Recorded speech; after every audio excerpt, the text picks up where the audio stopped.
കണ്ണൂരിൽ മത്സരിക്കാൻ സീറ്റ് കിട്ടാത്തതിൽ കടുത്ത പ്രതിഷേധമുയർത്തിയ മുൻ KPCC അധ്യക്ഷൻ കെ സുധാകരനെ അനുനയിപ്പിക്കാൻ ഹൈക്കമാൻഡിന്റെ നീക്കം. രാഹുൽ ഗാന്ധിയും മല്ലികാർജുൻ ഖാർഗെയും വീണ്ടും സുധാകരനുമായി സംസാരിക്കും. ചർച്ചയ്ക്കായി കെ സുധാകരനെ വീണ്ടും ദില്ലിക്ക് വിളിപ്പിച്ചു. തിങ്കളാഴ്ച കെ സുധാകരൻ ദില്ലിയിലേക്ക് പോകും. നിയമസഭാ തെരഞ്ഞെടുപ്പിൽ മത്സരിക്കുന്നതിൽ ഒരു വിട്ടുവീഴ്ചയ്ക്കും ഇല്ലെന്ന നിലപാടിലാണ് സുധാകരൻ. ഒരു അനുനയ നീക്കത്തിനും വഴങ്ങാത്ത സുധാകരൻ കോൺഗ്രസ് നേതൃത്വത്തിന് കനത്ത പ്രതിസന്ധിയാണ് ഉണ്ടാക്കുന്നത്.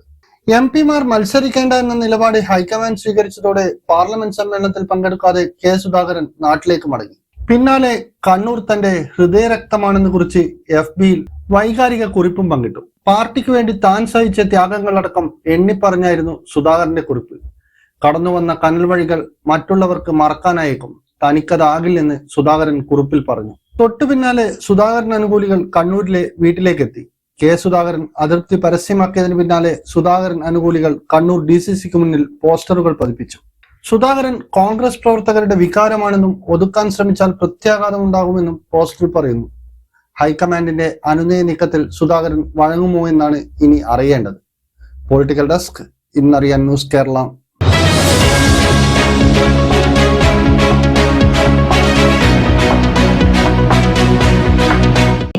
1993 മുതൽ കണ്ണൂരിൽ ആദ്യമായി സ്ത്രീകളുടെ സംരംഭമായ ഏഷ്യൻ പെയിന്റ്സിന്റെ മൊത്ത വ്യാപാരമാണ് അമൃത പെയിന്റ് ഹൗസ്. മിതമായ നിരക്കിൽ പെയിന്റ് കസ്റ്റമറിലേക്ക് എത്തിക്കുകയും ഡെലിവറി തികച്ചും സൗജന്യമായിരിക്കും. വിദഗ്ധ തൊഴിലാളികൾ കേരളത്തിലുടനീളം കമനീയമായ രീതിയിൽ പെയിന്റിംഗ് പ്രവൃത്തികൾ ചെയ്തു കൊടുക്കുന്നു. കടുത്ത ചൂടിൽ ഇനി AC-യോടും ഗുഡ് ബൈ പറയാം. വാട്ടർ പ്രൂഫിംഗിന് പുറമെ കൂൾഡ് റൂഫും ചെയ്തു കൊടുക്കുന്നു. പെയിന്റ് ആവശ്യമുള്ളവർ നേരിട്ടെത്തേണ്ടതില്ല.